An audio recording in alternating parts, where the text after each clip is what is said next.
বৃহস্পতিবার রাজধানীর প্রজ্ঞা ভবনে খাদ্য জনসংবরণ ও ক্রেতা স্বার্থ বিষয়ক দপ্তরের বিভিন্ন আধিকারিকদের নিয়ে এক বৈঠক করেন মন্ত্রী সুশান্ত চৌধুরী। বৈঠকে উপস্থিত ছিলেন সংশ্লিষ্ট দপ্তরের অধিকর্তা সুমিত লোধ, বিশেষ সচিব রেবাল হেমেন্দ্র কুমার সহ অন্যান্য আধিকারিক। মন্ত্রী এদিন খবর নেন রাজ্যের পেট্রোপণ্যের সম্পর্কে।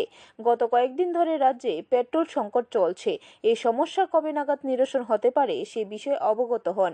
পরে তিনি জানান, বৃহস্পতিবার রাতের মধ্যে পেট্রোলের সংকট নিরসন হবে। ইতিমধ্যে রাজ্যে পেট্রোল নিয়ে প্রবেশ করেছে ওয়াগনার।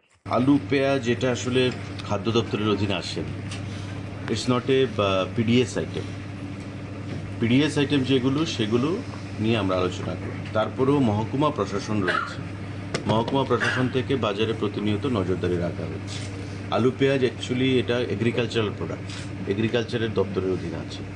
তারপরেও আমাদের দায়িত্ব রয়েছে, তাই মহকুমা প্রশাসন যখন কোনো বাজারে ভিজিটে যান বা কোনো ছাপা কর্মসূচি যে মানে অনুষ্ঠিত করেন, সেখানে খাদ্য দপ্তরের যারা আধিকারিকরা রয়েছেন এসডিএম অফিসে, ইন্সপেক্টর থেকে শুরু করে তাদেরকে সেখানে সঙ্গে নিয়ে যায়।